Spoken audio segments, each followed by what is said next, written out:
bear with me. This is a fucking new thing to me. You know what I mean? Like, making YouTube videos are not easy, but here I am again, back with episode 4 of All-Star 7. If you didn't watch my last episode, you should go do that. That's what you should do. So Jada won last week and blocked Jinx from winning this week if she would be in the top. So hopefully it's not anything in Jinx's wheelhouse. So Jada asked Trinity if she was upset that she got blocked from possibly being the first one to have 2 stars. And she kind of seems like she doesn't care or just blows it off like it doesn't really matter to her, I don't think. I forgot to put. Trinity didn't care at all. She seemed unbothered in my opinion. And when Jinx came back in from like the plunger room or whatever, like after they get plunged, they get held back on stage so the other queens can like talk about who they just plunged or blocked, whatever you want to call it. But Jinx comes back in, and last week Shay and Trinity were kind of like playing it up like, if you win or if you get the plunger, you'll know something else about the game, you know what I mean? Like, they'll know a bit more rules or what's actually happening. But it's just a mind game. And Jinx kind of plays along with it in her own weird Jinx way. She doesn't go full mind games like Shay and Trinity did. And we get a confessional moment from the Viv right at the beginning of the episode 2. Saying that she's a bit nervous that she doesn't have a star yet. Only the Vivian, Raja, and Evie Oddly do not have a star yet. Everyone else has a star. Jada, being the one to just win a star, doesn't really want to be blocked, I feel. Because, like, it's been, you win, you get blocked every episode. Like, Shay won, blocked. Trinity won, blocked. Jinx won, blocked. So I feel like Jada really sees that and doesn't want her to be next. So she kind of puts the spotlight on Monet Exchange and is like, nobody's blocked her yet. Got a star when her and Shay did on the first episode, and nobody's blocked her. But, like, Monet's been really quiet about winning or, like, getting a star and, like, trying to stay in the shadows and not fucking get plunged. And fucking Jada just is like, she needs to be plunged. Like, just straight out called it out. I don't think we had a mini challenge this week. Unless you want to say them picking teams was the mini challenge, but that wasn't really a mini challenge. The main challenge is Fairytale Court. And Fairytale Court is 2 teams. The team leaders were Jada and Trinity. And this is how they picked people. Jada picked Jinx, Trinity picked Shay, Jada picked Monet, and then Trinity picked the Vivian, and then finally Jada picked Evie, and Trinity picked Raja. Now, Evie actually gets to be on both teams, but you'll see. We'll talk about it.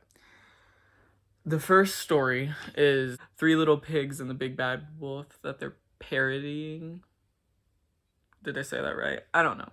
Oh well. Michelle is like the head witch as the judge or whatever, so that's like the Fairytale Court. And Jinx is one of the pigs, and Evie's the big bad wolf, like I said. And the first line, Jinx is spare rib was her name or something, and she just like made it like, this is how you spell it, and like just spelled it really weird with a 3 and shit. And then 669 was her social or whatever. I liked the big bad wolf's first line, BD, big dick, ha ha ha ha. Jinx can say anything and I believe it when she's acting. That's how good she is. She's like, I was rolling around in my own shit last night when I heard his desperate howling outside, and I noticed that it was the guy that was asking me for hoof pics in my DMs. Now, that's so funny. Like, what? This is an improv challenge, too. So, like, they don't have scripts or anything. They're, like, going off of what's happening in the room as it happens. So, like, Jinx is doing so well. And Evie isn't bad, but it isn't amazing acting. Okay, so Evie put her like leg up on a desk, is what I'm gonna call it. It was like a defendant stand, I guess. And she pretended to lick herself like a dog or a cat, whatever. Jinx said, I didn't know he could do that, and that might change things later. Which is funny. Like, you gotta be able to look at what your partner is doing in improv and just, you gotta do everything in improv. You gotta look around the room, you've gotta grab everything. You have to work with your scene. Like, you can't just like let it all fall flat. Jada came out as what did she call her? Twiggly, I think, as in twigs, and Twiggy. She's pretending to be a model. Whatever. Spare rib was Jinx. Jinx is talking about only hams and snout jobs, and like, this is good. This is comedy gold right here. Jinx knows how to do this. Jinx is very in her wheelhouse right here. It sucks that she was blocked. But Jada knew that she would be good at this challenge, so that's why she picked her. She was like, I need all the help I can get. That was a gross voice. Okay, Monet comes in as Pamela Anderson, pretending to be the big bad wolf's girlfriend, and she calls her sisters and the other pigs, basically her sisters, sorry, that they're whores. And then Jinx is like, excuse me, I'm a sex worker and it's very different, and I think it's time we address that. She comedy gold. Jinx is carrying this group, in my opinion. Like, none of them did real bad, but she did the damn thing. I have, on occasion, had encounters with the big bad wolf's cheating on his girlfriend. The three sisters are gonna make up or whatever, and Jinx is like, we're sister wives. And then all of a sudden Monet slaps the bitch. They all start slapping each other. The fight breaks out. And then like Michelle has to calm down in the courtroom. Michelle gave the verdict, and it was like, this little piggy needs to go to market. This little piggy needs to stay home. Blah, blah, blah. It was cute. It was very funny. And then she looks at the big bad wolf, and she's like, I'll see you in my chambers. So RuPaul's one of those people that stands outside of the courtroom and is like, how do you feel about winning, or how do you feel about losing? He's dressed up as an elf with fucking sandals on in a pink tracksuit with gold chains. RuPaul looks so ridiculous. I love it. It's so fucking funny. What do you think you could have done to make this case go better? Win! But you know what they say, fake it until you make it! After that interaction, fake it until you make it, whatever, Jinx is one of her pig ears fell out of her wig, and she's just like looks at it for not even a split second and just screams, Jesus Christ! Because like, you can't ignore that in real life or in improv, obviously, but like, if your ear fell off, you wouldn't just like stare and like, you know what I mean, you wouldn't like have a blank expression. You would freak out. She's like, this dress is just really getting to me. And for a second, I thought she broke character, like but it's not. She like played into this character. I thought she was like just overwhelmed in the scene, but no, she was like, you're gonna have to speak up. I can only hear you half as well, with one of her ears. Like, oh my God, like that was fucking genius. She's so fast. I love Jinx. I hope Jinx wins. I said it. I fucking said it. Okay, the next one is supposed to be Goldilocks and the Three Bears, but you'll see. It gets funnier than that. But anyway, Shay's a mama bear, and then the Vivian's Goldilocks, and Raja is gonna be a grandma, and Trinity is another witch that's just like Michelle. Okay, this grandma character comes in and says her name is blah blah blah Hood, insinuating that Goldilocks is actually Little Red Riding Hood. And fucking, as soon as the grandmother came in, Vivian put on this like red scarf to like hide her face and look away. But she was like, "This woman, I've never met her. She's homeless, so there's many holes in the story." she's like changing her accent each time. That was probably terrible. I'm so sorry if I offended anybody. Don't take that seriously. That was me doing a very, very poor impression. Trinity says that she found Goldilocks, Red Riding Hood, at her gingerbread house that she lives in, and that she ate her entire porch and she was in the bed sleeping with a man in her house. There's so many stories connected in this. Trinity just insinuated that she was Gretel, and so she changes her accent and pretends. Just listen. Blondie, I don't even know what your name is at this point. Explain yourself. So Gretel sounds like she's also from one of these countries that has an accent like this, so I'm going to stick with this. The Vivian did just as good as Jinx. I was scared for the Viv for not like being in the top for the first 3 weeks, and then she came in, killed the acting challenge. What did we expect? What the fuck did we expect? She's fucking amazing. The Vivian is amazing. Just wait till you see what she brings out on the runway. She goes, "I have proof that I am Gretel," and then she throws out breadcrumbs out of her picnic basket that she has and just states, "They are breadcrumbs."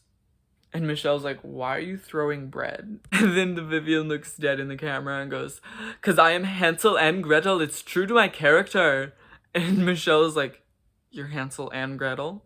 And she goes, "Yes." Started leaving breadcrumbs everywhere and I kept getting lost on the way home because I couldn't stop eating them. I love this. It ties all the fairy tales together, and like they all sometimes have the big bad wolf, or like, you know what I mean? Like they all are connected. So like this is like some like weird dystopian, like weird universe of the fairy tales, and I enjoyed it a lot. Like it was great. They all like make up or whatever at the end, but then she snuck off with the big bad wolf to be her little Red Riding self. No, Wolf, are you done with blowing down houses? I'm done with blowing down houses, but I've just started blowing backs out. Evie's so strange as the wolf. Come on, baby, let's go hump pillows. Well, it looks like the Okay, I'm gonna start talking about the runways. The category this week was spikes on the runway, and some girls really did deliver, and then others were a little lackluster. Jada Essence Hall did this Grace Jones inspired, like it was really cool makeup. She painted her whole body black, and like, oh, she looked amazing. Like, I really liked Jinx look. It was supposed to be a porcupine. I didn't really see that when I first looked at it, but when she explained that, and I obviously could see it, but it's like a very soft and feminine spiky look compared to some of the others. Like it's a very soft looking look compared. And I love like the like weird blonde striky orange wig. Monet Exchange did this like punk goth rocker spikes, studs everywhere, and a big mohawk down the middle. I don't think it fit very well. Like I don't know what something about like when she was walking down the runway, I didn't really like it. Like maybe her head looked too small, maybe it was the yellow laces, I don't know. Maybe it just looked like it was holding her down. Trinity did this like vampire, like this old red wig, blood, like very theatrical vampire is what she was going for. And then the Vivian did this very like sexy, light pastel blue, kind of like not catsuit, but she had like thigh highs and like a leotard and this really cool, what is it called? Face kini with like gold studs everywhere on her body, like long gold studs. Now, if you were gonna do studs, like, Monet didn't do enough, in my opinion. The Viv could have had more, but honestly, it was perfect to me. Like, the heel had this huge gold spike. Look at the fucking heel in the picture that I just showed you. Like, oh, the Vivian looks so good. So good. This was the week for her to kill. And then Raja did this like really cool ethereal kind of I don't really know what the like fanny pack crotch piece was, but I still liked it. I didn't hate it. It was like this gold cool, almost like her skin tone for her body, and then it had like these really cool shoulder pieces with spikes, and her crown was like huge and spiky with this purple cape. I loved the purple cape. It looked so good on the runway. It was beautiful. Beautiful. Someone that let me down on this runway, I'm sorry, Shay. What is happening? You're the only one that I can say you did the best on the runway. I wouldn't change a thing. But this one, I wouldn't have used for spikes. I would have used it for alien maybe, or like I don't know, beast out of this world. But I would not have used this look for spikes. I loved the hair and the makeup, but the dress, she could barely walk in down the runway. And there were like 4 or 6 spikes on it. The reason I look different in this clip is because I forgot to talk about Evie's spike runway. Don't ask how I forgot. I thought I had it written down, I thought I had notes on it, but apparently I didn't. I am sorry. I love the way Evie sold it on the runway. The way she walked down the runway was fucking incredible. Like, if you didn't notice, like, her heels were so high, like, she was on her tippy toes. She fucking knows how to do it. She can, like, Shay couldn't walk in her dress, and Evie walked better in this, so... So after all that, the top 2 of the week were obviously Jinx Monsoon and the Vivian. And they lip sync to Whitney Houston, Love Will Save the Day. And a lot happened during this like, not a lot, but like some, not mind games, but shit happened during this lip sync. So the Vivian started off she was in this orange wig and orange coppery fringe, and she was like giving you all the dance moves that you needed, serving face and everything, and just hitting every move. Jinx is in this weird like purple gown, like all the way to the floor, like not something you can really dance in. Like, I guess it is a Whitney Houston song, so like she was probably trying to channel that, but like the Vivian was twirling, spinning all the fringe, hitting every word right. When it went to this instrumental part, I think Jada thought that she could possibly be in the top, and so she brought a prop to have in the lip sync. Jinx said, "Here you go. Take it." To the Vivian, and that, after she started hitting it and threw it, Jinx wasn't gonna win. I mean, she already wasn't winning at the beginning, but after that, you could see it. She was trying not to let anybody see it, but you could see Jinx was so angry. She realized in that moment that they're all teaming up against her to like beat her, because they all know she's a powerhouse. They know that she can really fucking take it all home. Like, she has the money now, she has the better looks, she's a full package. They're scared. They're real scared. So after all that, the Vivian wins, obviously, and has the plunger, and is supposed to pick somebody to like not be able to win next week if they're in the top, to get a star or whatever.